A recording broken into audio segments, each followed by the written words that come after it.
and welcome to WFAN. My name is Lisa Pallavi Barbora, and today we have a very interesting conversation in store for you. Our guest in this conversation is Vaishnavi Vishwanathan, and Vaishnavi is based in Bangalore. She is a life coach by profession, but more than that, she believes in the power of nature, the power of this earth to help individuals achieve and maximize their potential. Let's not wait and get right into it and meet Vaishnavi and listen to what she has to say about achieving an individual's potential. Hi, Vaishnavi. Hi, Lisa. Vaishnavi, thank you very much for joining us. And it's such a, it's such an apt time to have this conversation because there's so much uncertainty around us. And really everybody has had to change in some way or the other to adapt to this kind of new way of life in a way. So, it's an interesting time for us to meet you and to have this conversation with you. It's an absolute pleasure, Lisa. So, Vaishnavi, let's just begin with what you do as a life coach. If you can just talk to us a little bit about that. And, last time we spoke, you mentioned that, one of the things that you do is also forest therapy. So that's sounds very interesting. Please do talk to us about what that is all about as well. Sure. So life coaching as a profession is all about supporting people to bring out the best in themselves, to really live up to their potential or maybe even their purpose in life. And it's just about removing anything that does not serve them, to really be the best self, the better version of themselves. And that's like a lifelong continuous journey. So as a life coach, it's just about tapping into that hidden potential part. And I think as I've been doing that for several years for people, it's also been a learning journey for me to tap into my potential, tap into my purpose in life. And that's how forest therapy happened. And I had absolutely no clue that there was an industry called forest therapy when it happened with some spiritual experiences that I had. And that's when I started looking up and realized that there is something where nature can really help us in our journey in life in many ways than we can imagine. And they're not just oxygen providers. So yeah, it's just about utilizing the space in nature to heal ourselves emotionally, physically, mentally, even spiritually, and be more grounded to doing our work. So that's what forest therapy is. Yeah, I think, sometimes it's intuitive that we can be closer to nature. I will come back to that aspect of it.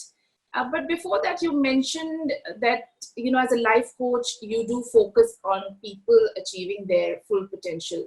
What does it really mean? I mean, how do we know we're not at our full potential already? Or what else is there to be explored? So can you talk to us a little bit about that? Yeah. So when you talk about full potential, I don't know whether there's a benchmark which say this is it, this is the full. I think it's something that keeps evolving, that keeps growing. Right. It is something that you will realize as and when time goes by, right? But for me, what is the mark that really tells me that I'm living according to my potential is one, if I'm aligned to the values in my life.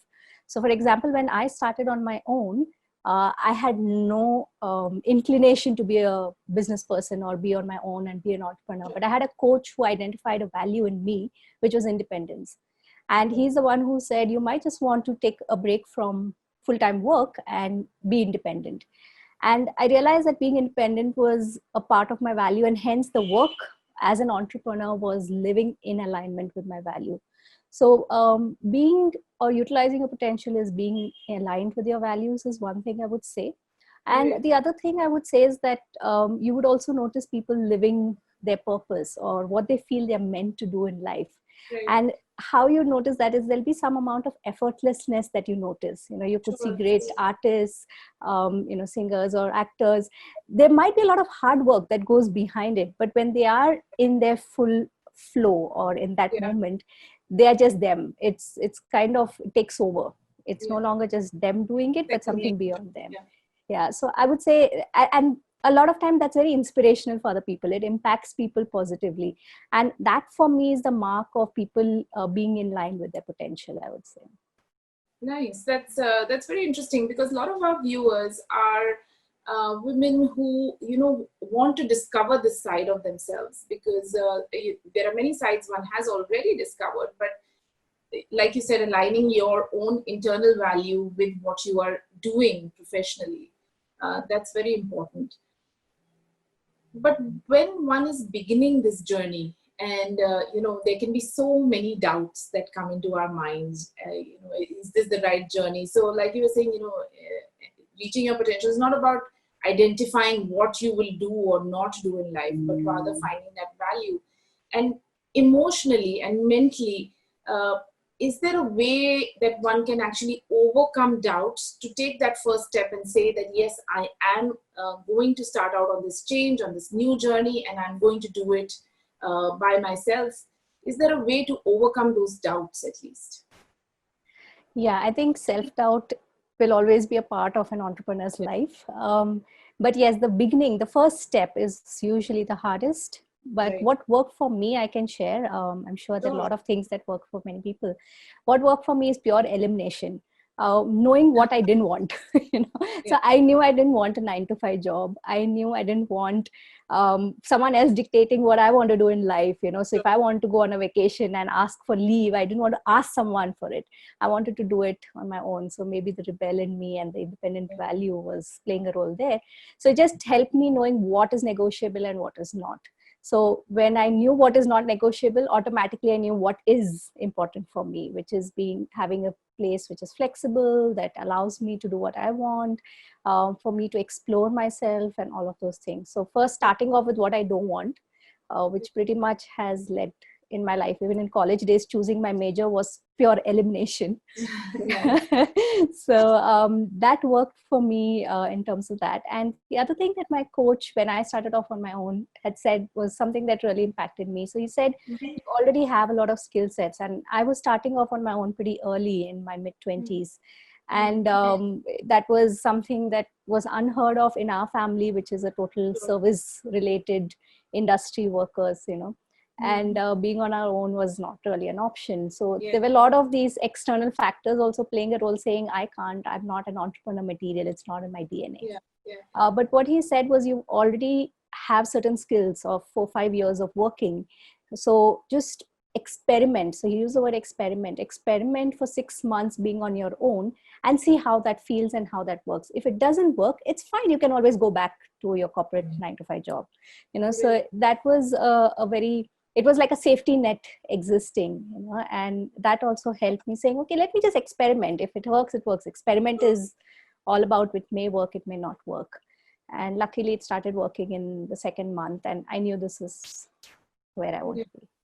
So it's interesting. I think what it meant was not to draw a very hard line and say that, look, you are taking this step and there's no looking back. But it's more about, trying out something and then seeing where you fit into it, where that fits into your life, and then, taking another step forward. So, and just expanding your comfort zone and knowing that you can always go back to the comfort zone. It's not gone. It's not gone. And let me ask you, what, before you started out on your own, what was your area of qualification and work? So I majored in psychology, which happened through elimination because I didn't want to study philosophy, sociology, economics. Psychology was the only thing left. And then I did my MBA in HR. So I knew I wanted to be in HR and specifically training and development. And that's how I started. And I was working in an IT company called Patni Computer Systems. So working a nice cushy job, all freedom to work. Everyone was home by 5, so it was one of those old time work spaces where, you had whatever you want to do kind of thing. And leaving that was a tough thing. But I suppose somewhere you knew that you wanted to work with people and on interpersonal kind of skill area. And maybe you built on that more with becoming a life coach. Yeah, absolutely. So again, coaching was not something that was a profession when I was studying within HR, and it was not heard of as much. But again, pure elimination. I didn't want to do a desk job. I didn't want to do, computer work and all of that. And the only thing left was training and development, which seemed to come very naturally and the most dynamic part of HR. So again, pure elimination, and I took that up. Okay, Vaishnavi, so you obviously have this experience as well, and also, in your life coaching, you probably come across a lot of experiences with other people. As you start your own venture and you move ahead with it, sometimes there can be a lot of hurdles in the way. If you can, talk to us about maybe some of the hurdles that you had and how you overcome those, and also in general, how does one do that? Because these hurdles can push you back to your, comfort zone and not help you really realize that potential that you set out to. So how does one overcome these hurdles while going through a new venture and change? So yes, hurdles are a part of it. Yeah. I think like one of the biggest hurdle that I had faced was when I started off on my own in 2007. Recession hit 2008. Yeah, and everyone was firing people. There was training and development was one of the first things that organizations would cut off. Yes, of for course. cost cutting.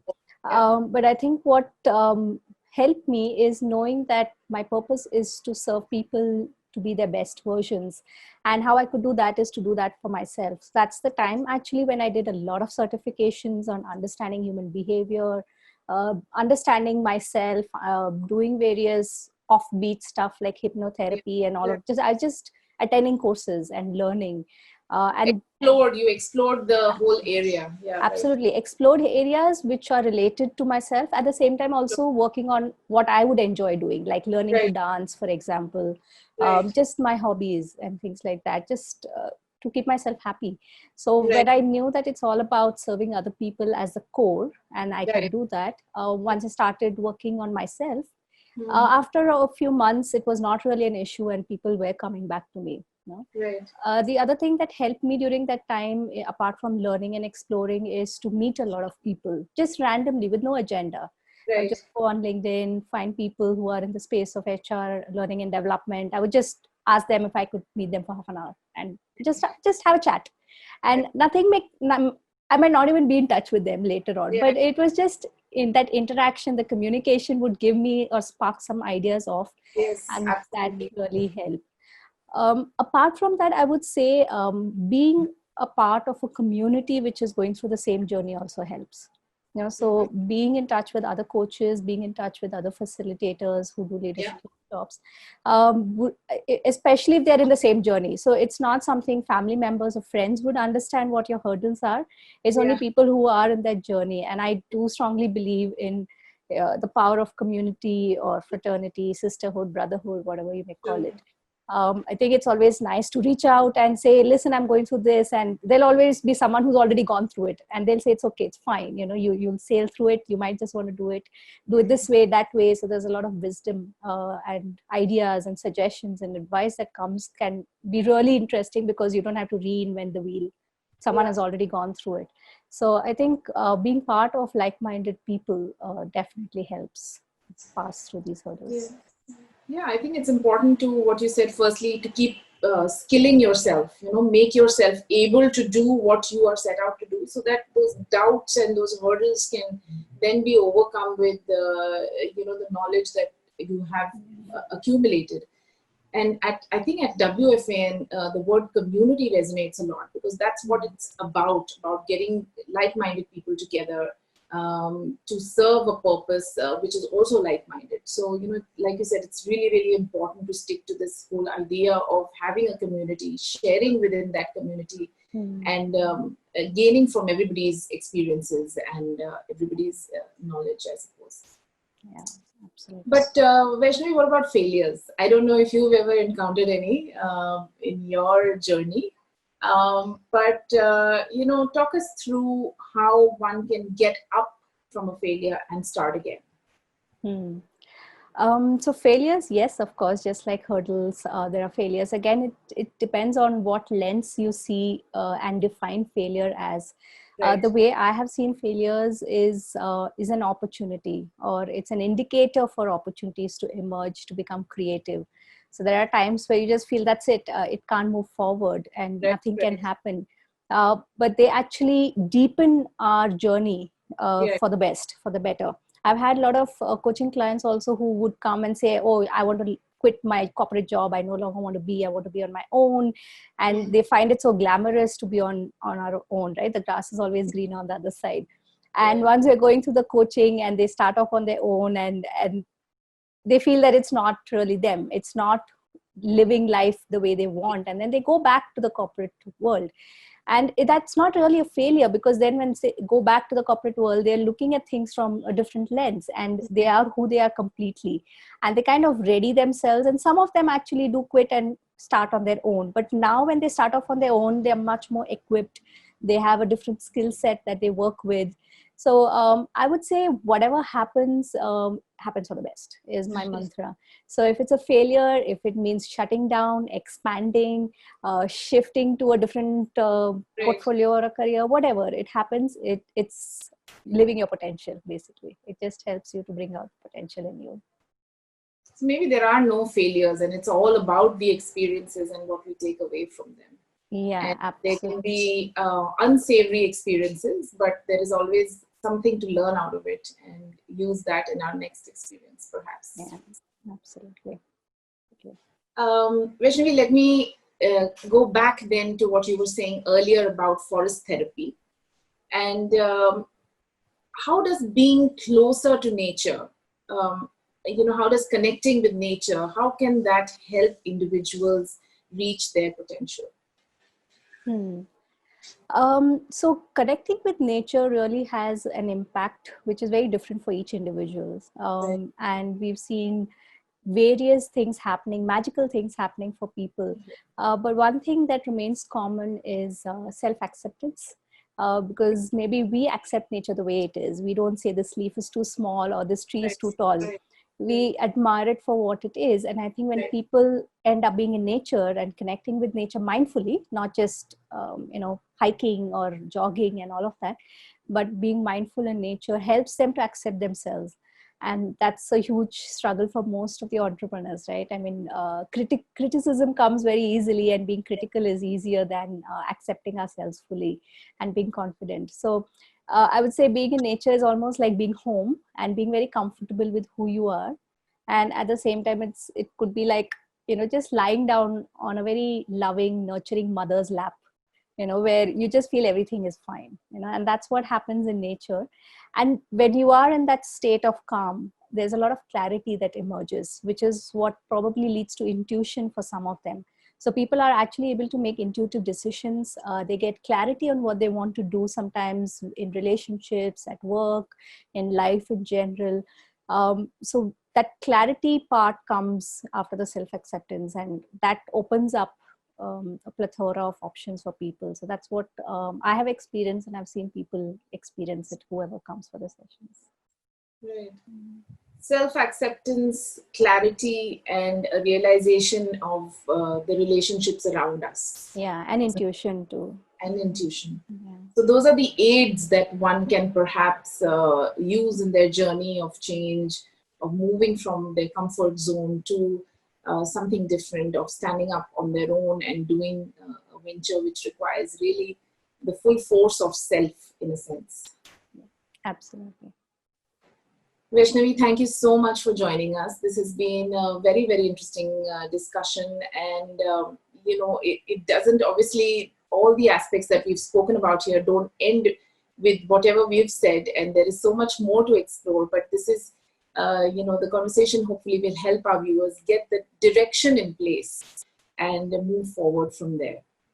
Yeah, absolutely. Thanks a lot, Lisa, for giving me this opportunity to share my experience. And I do genuinely hope that, some of these aspects can help people be themselves and be authentic in whatever they would like to do in this life and what they're meant to do. Thanks, Vaishnavi. Thanks a lot.